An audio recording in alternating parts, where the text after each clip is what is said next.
सध्याच्या कामकाजाचा तिसरा आठवडा आहे, अजूनही कामकाज होत नाही. धनगरांत उपसभापतींबद्दल जी काही दाखल करण्यात आलेला आहे अविश्वास ठराव, तर त्या पदाची गरिमा राखली गेली नाही असा आरोप आता भाजप करत आहे. आणि महत्त्वाची गोष्ट म्हणजे सत्ताधाऱ्यांकडून सभागृह चालू देत नाही लोकसभेतलं. हे फार आश्चर्यकारक आहे. सभागृह लोकसभा असेल, विधानसभा असेल, विधान परिषद असेल, ही सर्व सभागृह चालू देण्याची जबाबदारी ही सगळ्यात आधी किंवा कर्तव्य हे सत्ताधारी पक्षाचं असतं. पण सत्ताधारी पक्ष सध्याचा गेल्या 10 वर्षामध्ये विरोधी पक्षाला काही संविधानिक अधिकार आहेत. या देशामध्ये लोकशाही आहे, स्वातंत्र्य आहे. निवडून आलेले आमदार खासदार हे आपल्या भूमिका मांडू शकतात. राज्याचे किंवा राष्ट्राच्या हितावर हे मानायला तयार नाहीत. गौतम अडाणीचा विषय हा कोणाचा व्यक्तिगत विषय नाही. अमेरिकेतल्या एका न्यायालयानं काही ठपका ठेवलेला आहे, भ्रष्टाचाराचा मुद्दा आहे. त्या विषयावरती जर आम्ही उभे राहिलो प्रश्न विचारायला तर आम्हाला बोलू दिलं जात नाही, सभागृहात तहकूब केलं जातं. आताही कोण कुठला काय जॉर्ज सोरोस 95 वर्षाचे गृहस्थ आहेत. हे 95 वर्षाचे गृहस्थपणे भारताचं लोकशाही, भारताची संसद ही अस्थिर करत आहे असा शोध भारतीय जनता पक्षानं लावला. आणि त्या मुद्द्यावर हे लोक लोकसभा राज्यसभा चालू देत नाहीत. सभागृह ही चर्चेची ठिकाणं आहेत. चर्चा व्हायला पाहिजे. मग विरोधी पक्षाने उपस्थित केलेले मुद्दे असतील किंवा सत्ताधाऱ्यांनी उपस्थित केलेले मुद्दे असतील, तुम्ही बोलूच देत नाही. सत्ताधारी पक्ष सभागृह सुरू झाल्याबरोबर गोंधळ घालायला सुरुवात करतो. ही या जगामध्ये ही पहिली घटना आहे. इतिहासामध्ये, भारताच्या इतिहासामध्ये अशा प्रकारच्या घटना फार दुर्मिळ आहेत. सत्ताधाऱ्यांना संयम पाळायचा असतो. विरोधी पक्षाचं काम आहे आवाज उठवणं, आवाज चढवणं, बोलणं, हे विरोधी पक्षाचं काम आहे. हा लोकशाहीचा एक भाग आहे.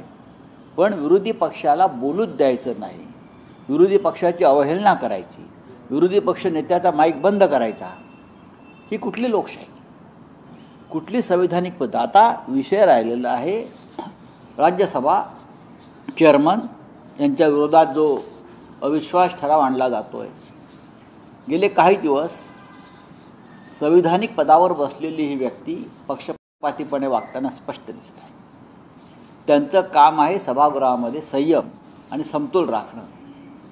पण ते सत्ताधारी पक्षाच्या बाजूने झुकून विरोधी पक्षाचा आवाज दडपण्याचा प्रयत्न केल्यावरती आमच्यासमोर अविश्वास ठराव आणून आमच्या भूमिका मांडणं याशिवाय दुसरा कोणता मार्ग आम्हाला दिसत नाही. दोन्ही सभागृहात अदानींचा मुद्दा असतोय. आता त्याच अदानी ग्रुपकडून महाराष्ट्रातला पहिला चेकपोस्ट चालू करण्यात आलेला आहे. कोल्हापूर बेळगाव दरम्यान कागलमध्ये हा चेकपोस्ट आहे. शेतकऱ्यांचा, लॉरी ऑपरेटर्सचा प्रचंड विरोध आहे त्याला. संपूर्ण महाराष्ट्र अडण्याच्या घशात घालण्यासाठीच राज्यातलं सरकार हे गैरमार्गाने विजयी करण्यात आलं. संपूर्ण महाराष्ट्र, मुंबईसह महाराष्ट्र. आता इतका मोठ्या उद्योगपतीला जकात नाकी चालवायचे आहेत. यांची लायकी बघा. जगातला सगळ्यात श्रीमंत माणूस म्हणतात हा मोठा उद्योगपती, मोदींचा मित्र, याला महाराष्ट्रातले टोल नाकेही चालवायचे आहेत. म्हणजे कोणत्या स्तरापर्यंत ओरबडणं सुरू झालं आहे. जकात नाके हे चालवणार, विमानतळं हे चालवणार, भाजीची दुकानं हे चालवणार, मार्केट कमिट्या हे चालवणार, सगळे संसद हे चालवणार, सरकार हे चालवणार. पण शेवटी तुम्ही जकात नाक्यापर्यंत लुटायला आलेला आहात आणि त्याच्यावरती आम्ही आवाज उठवायचा नाही. देवेंद्र फडणवीस यांना काल अडाणी भेटले. त्यानंतरच आमचं लक्षात आलं की महाराष्ट्राचा काळातील लचका तुटला जातो आहे आणि तो मग जकात नाक्याच्या रूपानं आम्ही पाहतो आहे. कोण आहेत गौतम अडाणी? याआधीसुद्धा जकात नाके चालवले महाराष्ट्रात. ते अडाणीलाच का? कोणाच्या दबावाखाली आपण काम करताय? आणि मग अडाणीला हे सगळं महाराष्ट्र गिळता यावं म्हणून तुम्ही गैरमार्गानं सत्ता स्थापन केलेली आहे असं मी म्हणतो. विधानसभेच्या पराभवानंतर काही अभियातले काही खासदार हे भाजपच्या संपर्कात आहेत असं समजतंय. ऑपरेशन लोटस भाजपकडून राबवण्यात जाण्याची शक्यता आहे. बघा, भारतीय जनता पक्ष अशी कोणती ऑपरेशन करू शकतं? त्यांच्याकडे पैसे आहेत, त्यांच्याकडे यंत्रणा आहेत. दहशत निर्माण करून अशा प्रकारे माणसं फोडणं यापूर्वी फोडलेले आहेत. एकनाथ शिंदेसारखे किंवा अजित पवारांसारखे लोक का गेले पळून? भीतीपोटीच गेले ना. ते का ऑपरेशन लोटस होतो का? छे ते ऑपरेशन डर होतं. पळून गेले घाबरून, भीती दाखवायची आणि पळवायचं. आणि मग तुम्ही तिथे गेल्यावरती तुमच्या संपूर्ण खटले मागे घ्यायचे, तुमची संपत्ती जप्त केलेली परत करायची, हे यांचे धंदे आहेत. नैतिकता नावाचा कोणताही प्रकार भारतीय जनता पक्षाच्या सत्तेत मला दिसत नाही. मंत्रिमंडळ यादी अजूनही जाहीर झालेली नाही सर, पण एकनाथ शिंदे यांच्या शिवसेनेत अडीच वर्षाचा मला माहीत नाही ते, त्यांचा प्रश्न आहे. पण 20 दिवसानंतर सुद्धा जर मंत्रिमंडळाची स्थापना होत नसेल, गृह खातं कोणाकडे हे ठरत नसेल, तर या राज्यातल्या कायदा सुव्यवस्थेवरती प्रश्न निर्माण होतोय आणि या राज्यातली कायदा सुव्यवस्था पूर्णपणे उद्ध्वस्त झालेली आहे. बीड जिल्ह्यातल्या केजमधले एक सरपंच संतोष देशमुख यांची दिवसाढवळ्या हत्या झाली परवा. त्यांचं अपहरण झालं आणि त्यांची हत्या झाली.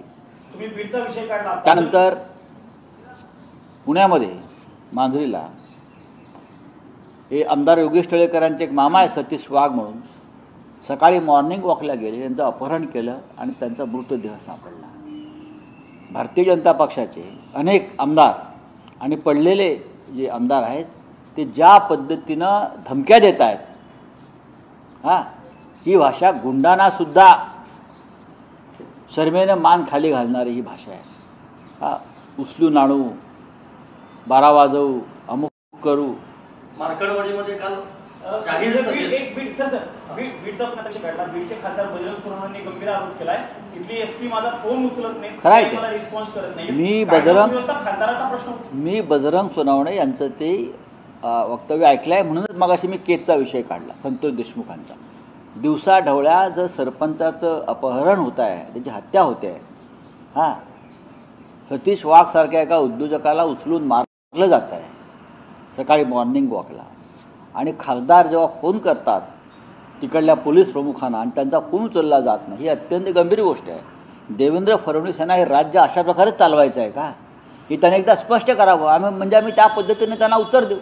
ठीक आहे, आम्ही रस्त्यावरती उतरू, आमच्यावर तुम्ही गोळ्या झाडाल, बाकी काय कराल, आम्हाला तुरुंगात टाकाल, बाकी तुमच्या हातात काय आहे, आमची तयारी आहे. मार्कडवाडीमध्ये काल पडळकर, खोत, राम सातपुते यांची जाहीर सभा झाली. 100 शक्ती केल्यानंतर एक शरद पवार, माननीय शरद पवार साहेबांचं योगदान जे आहे किंवा जे लिडरशिप जे आहे त्या संदर्भात महाराष्ट्राला कायम आदर आहे. अशा प्रकारची भाषा तुम्ही वापरताय, तुमचे भाजपचे लोक, हे तुम्हाला शोभतं का? देवेंद्र फडणवीसांना शोभतं का हे की तुमचे लोक अशा प्रकारे जाऊन शरद पवार साहेबांविषयी भाषा वापरतात, धमक्या देतात? देवेंद्रजींनी सांगावं की माझ्या पाठिंब्याने हे बोलत आहेत, मग आम्ही बघू. की भाषा वापरली जाते तुमच्या लोकांकडून माननीय पवार साहेबांविषयी, देवेंद्रजींनी स्पष्ट करावं, होय मी त्यांना सांगितलं ही भाषा वापरा. ती कोणते टिल्लू गब्बर सिंग आहे सगळे 1-2 कोकणातले, अहो तुम्ही आत्ता जिंकलात, ठीक आहे, हो कसे जिंकलात आम्हाला माहिती आहे ना, पण राजकारण आणि बहुमत फार चंचल असतं, हे मी वारंवार सांगतो. बहुमत फार चंचल असतं. नागपूरचं अधिवेशन सुरू होत आहे, विरोधी पक्ष नेत्यासाठी तुमच्याकडे संख्याबळ नाही, नार्वेकर म्हणतात अजून अर्ज आलेला नाही. काय महाविकास आघाडी विरोधी पक्ष नेत्यासाठी काही प्रयत्न करणार? बघा, आता सगळे विरोधी पक्षाचे लोक नागपूरला जातील. माननीय उद्धव ठाकरे सुद्धा नागपूरला निघालेले आहेत, तेही जातील, एकत्र बैठक होईल, चर्चा होईल आणि त्यानंतर हा निर्णय घेतला जाईल. एका फेसबुक पोस्टद्वारा संजय राऊत यांनी खूप मोठा मला माहिती एकनिष्ठ शिवसैनिकांवर अन्याय होतोय असं त्यांचं म्हणणं. मला असं माहीत नाही. पक्षाचे ते एक निष्ठावंत कार्यकर्ते आहेत, भारतीय कामगार सेनेचे चिटणीस आहेत, सर्व पदं आमच्या घरामध्ये, मग सुनील राऊत असेल, मी असेल, ते असेल, त्या पक्षानेच दिलेली पदं आहेत. मला पाहावं लागेल काय विषय आहे तो. ईव्हीएम संदर्भात सगळ्या बैठका दिल्लीत सर सुरू असताना निवडणूक आयोग म्हणतं व्यवस्थित जी मतमोजणी आहे ती व्यवस्थित कायदेशीररित्या सगळंच बोगस आहे ना, हा? सगळंच बोगस आहे. इथे कायदेशीर काहीच नाही, निवडणुकीच कायदेशीर नाही आहे. चलिए थँक्यू. हाँ बोलिए. सर इंडिया ब्लॉक की पार्टी ने जगदीप धनखड़ के लिए नो कॉन्फिडेंस मोशन किया जिसमें एनडीए बेसिकली बीजेपी के लीडर्स अपोज कर रहे हैं. उन्होंने कहा है एनडीए के पास मेजॉरिटी है, क्या करेंगे? बात मेजॉरिटी की नहीं है, बात संविधान की रक्षा की है. इतना मैं कहूँगा, चाहे मेजॉरिटी हो या ना हो, अपोजिशन को भारतीय संविधान ने और लोकतंत्र ने एक आवाज़ दिया है, एक ताकत दी है, और वो ताकत का हम इस्तेमाल करेंगे. जिस तरह से संसद चला रहे हैं और सत्ताधारी पार्टी के लोग सदन को डिस्टर्ब कर रहे हैं और संवैधानिक पद पर बैठे हुए व्यक्ति पक्षपात कर रहे हैं, ये सबसे बड़ा लोकतंत्र को खतरा है.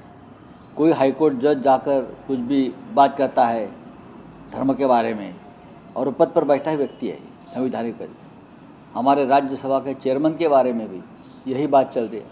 तो इस बारे में हम अभी आज बैठकर चर्चा करेंगे. ईवीएम टैंपरिंग पे बोला गया है शरद पवार जी की पार्टी के लीडर ने कि हम सुप्रीम कोर्ट मूव करेंगे. उस पे ईसीआई ने बोला है कि कोई भी टैंपरिंग महाराष्ट्र के उसमें कहीं भी नहीं हुई. हमने देखा है क्या हुआ है, हमारे आंखों से देखा है. चुनाव आयोग जो है ये बीजेपी की एक्सटेंडेड ब्रांच है, सबको मालूम है. चले.